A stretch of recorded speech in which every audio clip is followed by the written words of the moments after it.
We have been telling you about Robert Mueller's indictment showing no sign of Trump collusion as the Clinton campaign comes under fire for its own alleged ties to that anti-Trump dossier.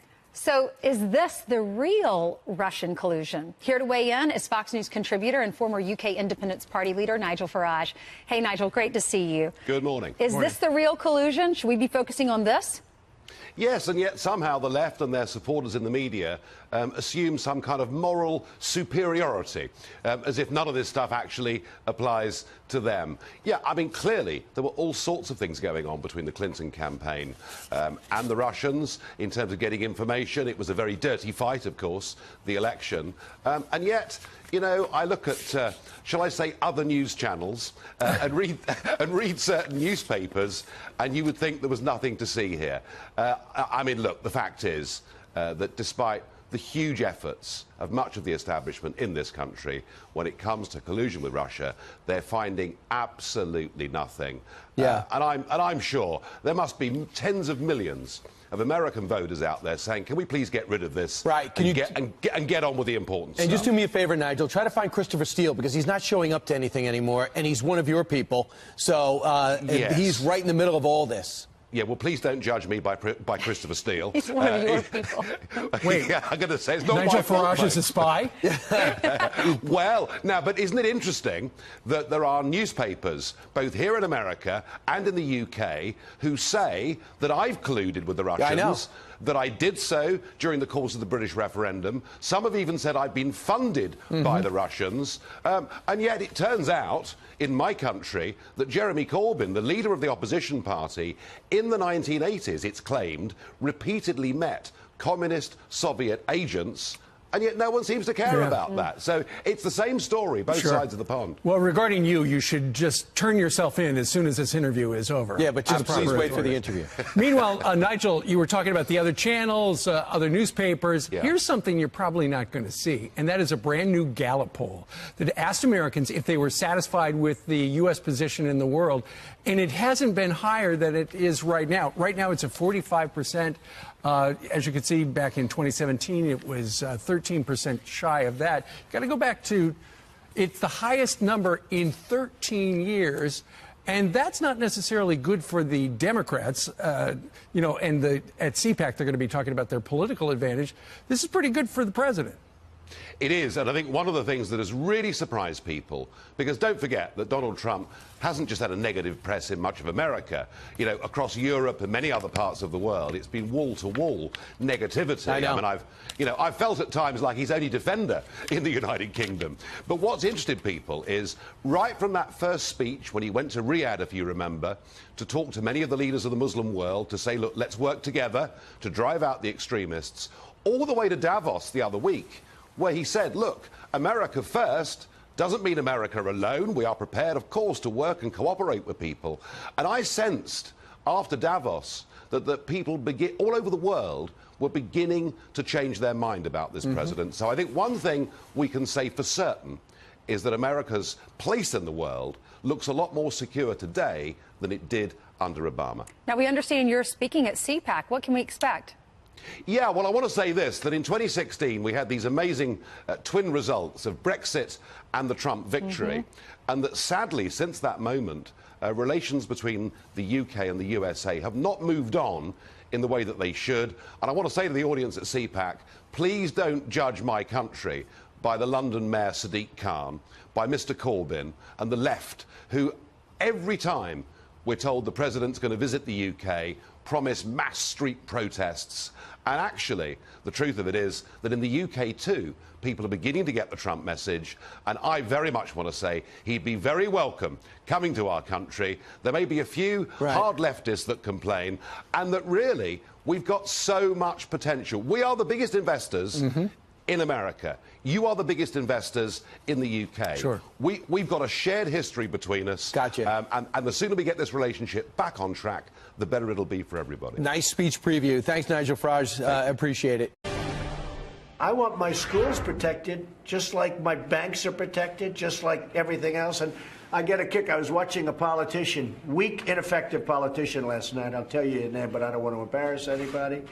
And he was talking about no guns, no this, no that. And yet he's surrounded by 3 guys carrying guns. I said, well, when are they going to give up their guns? They're not going to give up their guns. But he wants everybody else to have no guns, all right? And you have plenty of them. All right, that was from today's listening session. That was at the White House, 2 days in a row, following this horrific mass shooting last week. Well, the president has now shown leadership. He's trying to find solutions, keeping our schools and our kids safe. Joining us now, a big, warm seat pack welcome to the counselor to the president, Kellyanne Conway.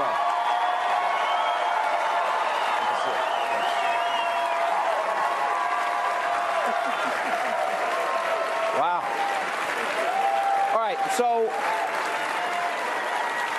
there have been a lot of school shootings, like a lot of issues. Like everybody talked about opening Anwar, and nobody did it till President Trump did it. That's right. Moving Jerusalem. Nobody talked. Yeah, everyone talked about moving the capital to Jerusalem. Nobody did it, but Donald Trump. Is he going to now solve this problem of school shootings? I believe he can, and he will. I think we should all be very grateful that Donald J. Trump is the president at this time. For the President of the United States to hold back-to-back sessions yesterday and today public safety, school safety, with elected officials, with commissioners of the police, with sheriffs, with educators, and of course the mayor of Parkland, Florida, who's really been a remarkable woman throughout this. For him to do that yesterday and yesterday to have the parents and the students there and those who have suffered over the years, including last week in Florida. Sean, this is a man who's always listening. He has listened to the angel moms and dads. He's listened to the Obamacare victims. He's listened to the coal miners. He's listened to the families and the business owners come to the White House and say how they would spend the tax savings that they would get from any cut. He's listened to big business, to small business, to aspiring entrepreneurs, to young people all across this country whose future is more prosperous and more safe because of him. And he's now taken this all the way into, I think, a scourge on our society, and there are many. But for the President of the United States to welcome these people into his house yesterday, they were in the state dining room, and to just listen. He didn't make it about himself, as politicians often do. He didn't interrupt them. He spoke very little, very sparingly. He and the Vice President took into account all of the, I think, the emotion and the grief, but also the resolve and the purposefulness. We just played a clip of the president. He also spoke yesterday about how the average school shooting is over in 3 minutes. Yeah. Even the best first responders, as great as they are, they need 6 minutes to get there. Yes. That's why, and he made another good point. All these politicians, all these celebrities, all these people that would like to disarm Americans that aren't willing to put retired armed military, retired armed police in the schools, they're usually pretty well protected with their own security forces of armed people, like at the Oscars, et cetera. So there's a lot of hypocrisy here, and the lectures that come from people that themselves have security and armed guards falls flat, at least on my ears, and I think most people here. This president is pretty adept at pointing out hypocrisy. And I think in this case, it's been said by many people over the last week, and it's indubitably true, that if we really care about our children, and we all do in this country, then we have to at least protect them the way we protect many places, stadiums, and obviously banks have been talked about. Concerts. Clearly, anywhere where there is a celebrity. I look at our children much that way. I think they're our future heroes, and there's celebrities in their own right, in their own households, and I think that they deserve the same protection that many people who can afford it.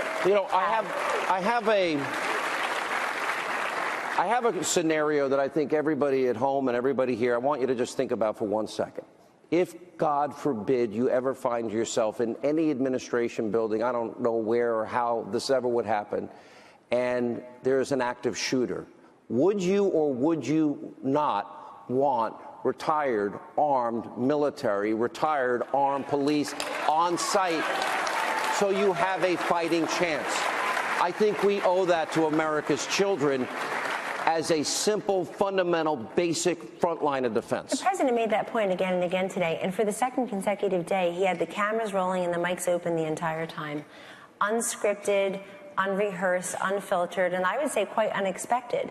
And he made that point today. We need to harden our targets, and our schools need to be places where a would-be mass murderer believes that he or she is not going to have their way there, that if they know that they can't easily get in and do their damage, that they will think twice about that.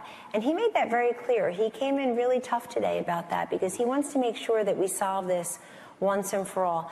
These are necessary conversations and not easy solutions, but we should give, I think, the president and the vice president and others what do you make of the great liberal credit media? For having that conversation. What do you make of the liberal media? And they're just, within seconds and hours, they're out there with their predictable talking points and attacking the president. What? They're really missing the essence of what yesterday really was about.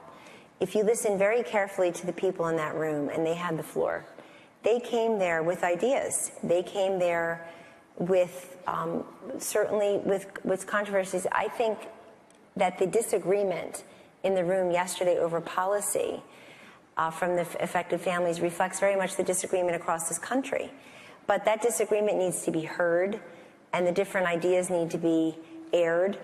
And what I believe is that you still have, I think there are many people in the media who are trying to get the story. I think there are still too many who are trying to get the president. And it's unfortunate that would happen after a day like yesterday, where even some of his fiercest critics say it was a very positive event. It was a very good thing for him to have hosted at the White House. At the same time, anybody who came away yesterday and took one little snippet and tried to manipulate anybody's words is really being disingenuous as to the tone and the content of the entire event, and being quite disrespectful to the people who were in the room, right, who were really the ones speaking.